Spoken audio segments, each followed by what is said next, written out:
Salut, dans cette vidéo, on va traiter de 5 erreurs qui plongent beaucoup de pros de l'accompagnement qui vendent du service ou leurs produits. Ces 5 erreurs qui sont réalisées soit au tout début du parcours, soit au fur et à mesure des avancées. Et ces 5 erreurs qui coûtent vraiment très cher.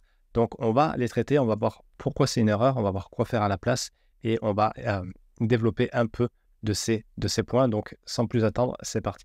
Donc, on commence avec cette première erreur qui est le choix de ton audience. Et avant de développer, je tiens à dire que j'ai fait moi-même ces erreurs. Je les ai fait toutes. Je les ai faites longtemps.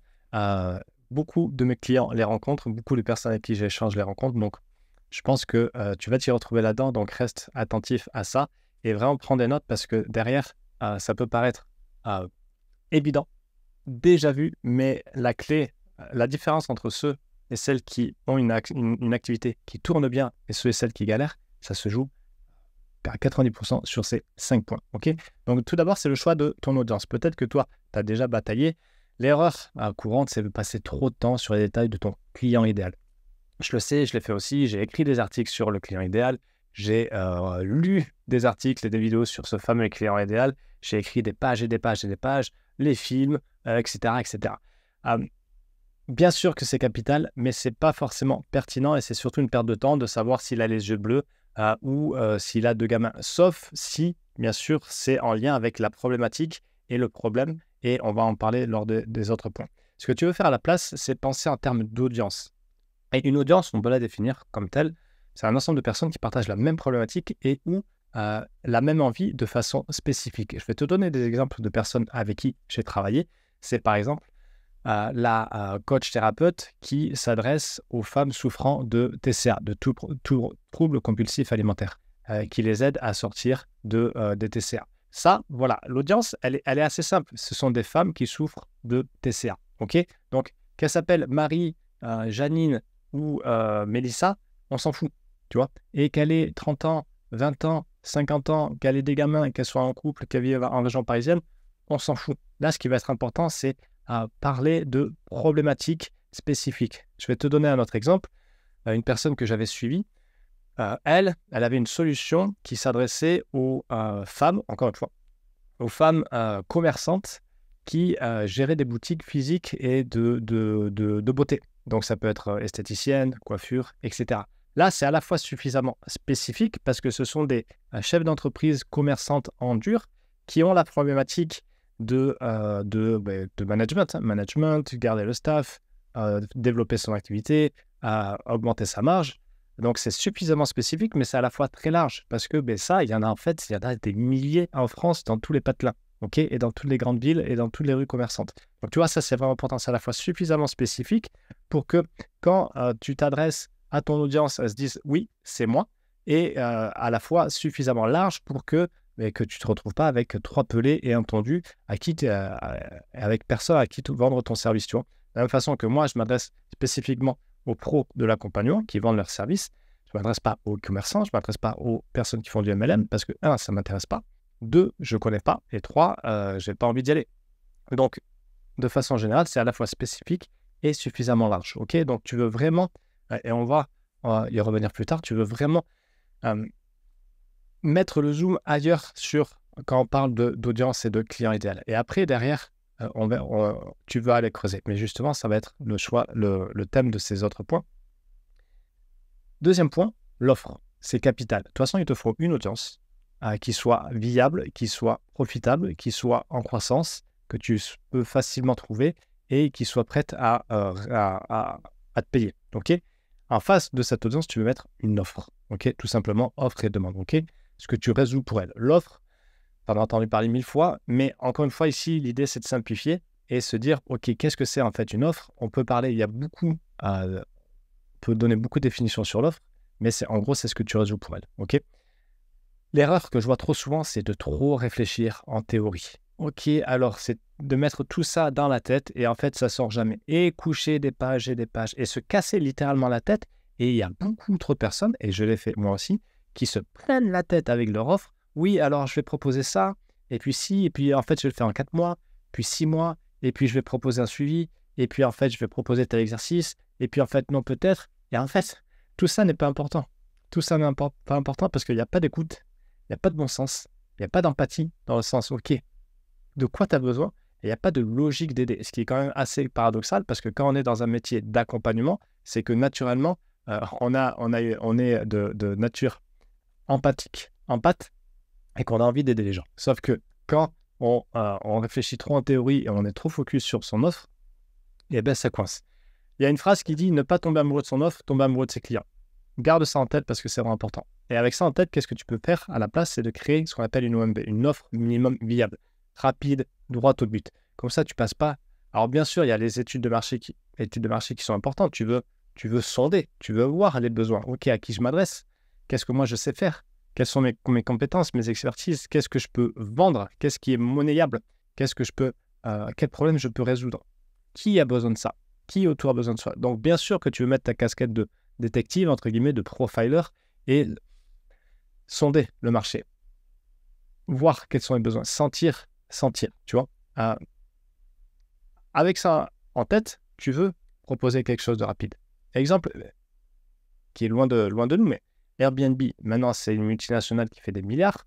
Quand ils se sont lancés, ils ont mis 3 photos de leur appart à San Francisco sur un site en mode on loue notre chambre. Je crois que même que c'était un matelas par terre. C'est tout. Ils ont vu que je crois que c'était avec PayPal, ils ont reçu un paiement avec PayPal, ils se sont dit tiens, il y a un truc à faire. On continue. Et tiens, Joe, tu veux pas louer ta piole? Et après, ils ont fait un site minimum viable. Encaisser, louer, mettre en rapport l'offre et la demande. Et c'est comme ça qu'au fur et à mesure, ça se développe. Tu veux pas lancer un truc parfait, tu veux lancer un truc qui se vend.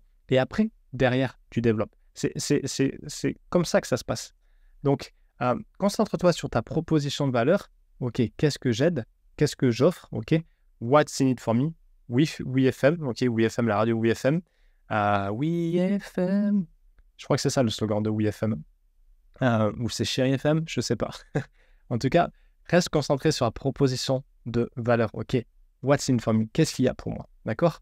J'aide, comme une personne que j'avais suivie, qui aide les femmes musulmanes à générer une rente, les femmes musulmanes qui n'ont pas accès au crédit, à générer une rente grâce à la sous-location. Là, c'est précis. On a une audience précise, on a une offre précise avec une solution précise, OK? Et qui est en rapport avec ce problème dur, D-U-R, douloureux, parce que on va vouloir résoudre quelque chose quand ça devient douloureux, quand c'est urgent et quand c'est reconnu. Reconnu, ça veut dire que la personne sait qu'elle a ce problème-là. Parce que si elle ne sait pas, si elle n'a pas conscience de ça, tu peux la pitcher comme tu veux, elle ne vendra pas, elle ne voit pas l'intérêt. OK?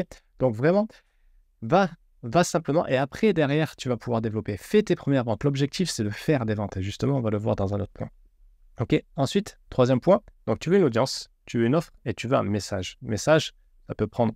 On peut parler de message, on peut parler de positionnement. Là, je vais pas volontairement pas distinguer, mais c'est comment toi, tu es vu, tu es perçu par ton audience. Quel message tu proposes, quel est ton positionnement, OK?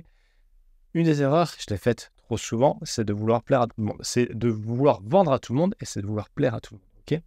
Garde cette phrase en tête, vouloir plaire à tout le monde parce que peur du rejet, parce que on a envie de vendre, mais au final, c'est comme en séduction, à un moment, c'est comme en séduction. Et donc, le message, il est plat, et donc, le message, il est inintéressant, et donc, on parle à personne, parce que parler à tout le monde, c'est ne parler à personne, le message se dilue, et donc, c'est nul. Et donc, pas de vente. Je sais, je suis passé par là. Garde un truc en tête, à offre égale, on partira toujours chez quelqu'un qui nous inspire le plus. OK? Et comment être inspirant? En étant inspiré. Comment être inspiré? En partageant ce qui est important pour nous. Tout simplement. OK?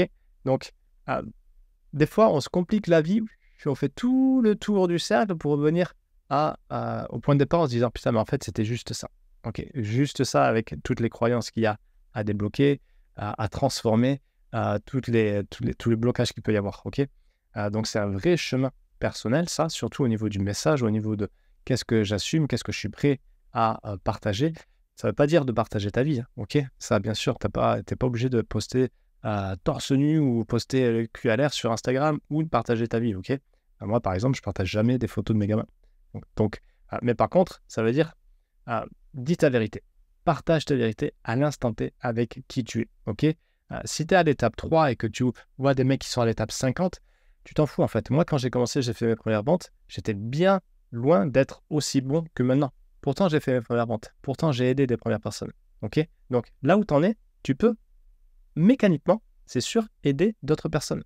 Ok. Et au fur et à mesure de l'expérience, c'est comme tout, c'est en forgeant qu'on devient forgeron.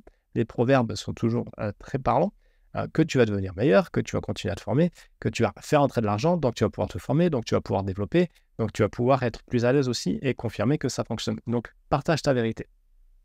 Et plutôt que de prendre un style comment faire, voilà, très théorique, très académique, très moi je sais tout qui va pas résonner, mets-toi en mode comment moi je fais. Ok, comment moi, à mon niveau, avec ma grille de lecture, avec ma vision, avec mon expérience, comment moi j'avance par rapport au problème spécifique. Ok, et que je sais résoudre pour vous, parce que vous êtes avant moi, derrière moi, en termes d'évolution, et vous cherchez la solution à ce problème. Ok, ça c'est important. 4e point, la vente. Bien sûr, tu veux une audience, tu veux un offre, tu veux un message et tu veux vendre. L'erreur, c'est la refuser, c'est lui tourner le dos, c'est la diaboliser, c'est dire que c'est mal, c'est ne pas accepter d'être payé à sa juste valeur.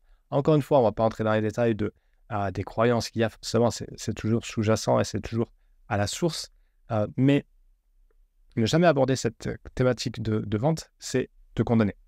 C'est te condamner, c'est garde en tête qu'une entreprise, l'oxygène de toute entreprise, c'est l'argent.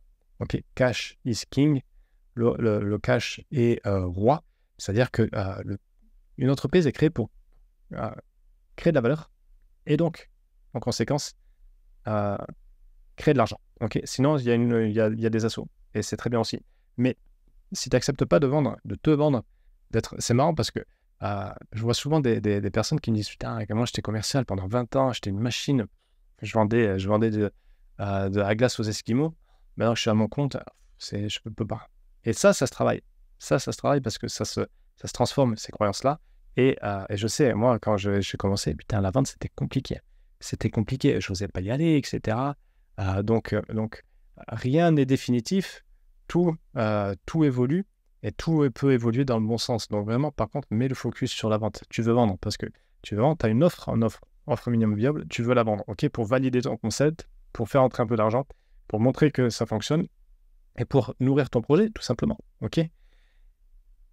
La vente, c'est quoi? C'est juste, ça valide une offre et une demande, ok. Je suis en demande, tu as une offre, ok, donc on fonctionne. Je te conseille un livre, The Go Giver, il n'est pas traduit en français, The Go Giver. Excellent livre, un tout petit livre, une belle histoire sur la vente qui m'avait quand même pas mal aidé. Donc, c'est la suite naturelle. C'est la conclusion naturelle d'un accord qui est trouvé entre ce que tu proposes et ce dont la personne a besoin. C'est ne rien de plus qu'un échange. Donc, vraiment, embrasse-la et dédramatise le truc. C'est un non-sujet, la vente. Ok, c'est un non-sujet. Voilà, c'est une étape de plus dans la relation avec ton client. Ok. Dernier point. L'état d'esprit. Je ne vais pas te faire la morale sur le fameux mindset, ok. Justement, une des erreurs, c'est de tomber dans le piège du dev perso. C'est de vivre en théorie, c'est de lire des livres. Yes, je me suis payé une formation chez machin, chez chose, je ne vais pas donner des noms, on s'en fout. C'est de rester enfermé dans les livres et dans les formations. Ok, ça j'ai compris. Ouais, tu as peut-être compris, mais tu as tout compris dans la tronche. Il n'y a rien qui est descendu. Et comment ça va descendre? Ça va descendre avec l'action. Et j'adore cette phrase qu'on avait sortie une fois, c'est que le discours ne tient pas face à l'action.